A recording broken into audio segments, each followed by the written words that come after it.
Hello കൂട്ടുകാരെ, അപ്പം നമുക്കിന്ന് വീട്ടിൽ നിന്ന് തന്നെ എങ്ങനെ മഞ്ഞൾപ്പൊടി തയ്യാറാക്കി എടുക്കാമെന്ന് നോക്കാം. അപ്പം അതെങ്ങനെ മണ്ണിനടിയിൽ നിന്ന് ആദ്യം മഞ്ഞൾ പൊരിച്ചെടുക്കാം. എന്നിട്ട് നമുക്ക് കിട്ടിയിട്ടുള്ള മഞ്ഞൾ ഒരു വാഴയിലയിലേക്ക് മാറ്റി വയ്ക്കാം. അപ്പം ഇത് നമുക്ക് എത്ര മഞ്ഞൾപ്പൊടിയാണോ ആവശ്യമുള്ളത് അതിൻ്റെ ക്വാണ്ടിറ്റിക്ക് അനുസരിച്ചിട്ട് മഞ്ഞൾ എടുത്താൽ മതിയാവും.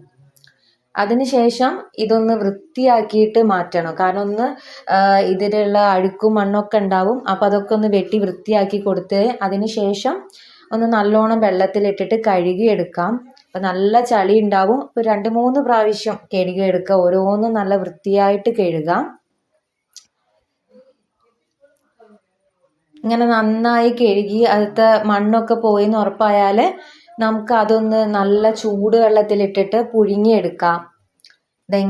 ഇതിന് സാധാരണ പുല്ലാഞ്ഞി ഇലയാണ് യൂസ് ചെയ്യാറുള്ളത്. അതിവിടെ കിട്ടാത്തതുകൊണ്ട് മഞ്ഞളുടെ ഇല തന്നെ വെച്ചിട്ടാണ് ചെയ്തിട്ടുള്ളത്. അപ്പം ഇതിങ്ങനെ അതിൽ നിന്ന് കിട്ടിയിട്ടുള്ള ചളിവെള്ളം വാർത്ത് കളയാം.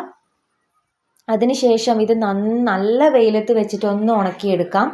ഇത് നന്നായിട്ട് ഉണക്കണം കേട്ടോ. അത് നല്ലൊരു കട്ടി പരുവത്തിലാവണം. അതിനുശേഷം നമുക്ക് പുറത്ത് പോയിട്ട് പൊടിപ്പിച്ചെടുക്കാവുന്നതാണ്. ഇത് കണ്ടില്ലേ, നല്ല ഫ്രഷ് ആയിട്ടുള്ള മഞ്ഞൾ ഇവിടെ കിട്ടിയിട്ടുണ്ട്. സോ എല്ലാവരും ഒന്ന് ട്രൈ ചെയ്ത് നോക്കാം കേട്ടോ.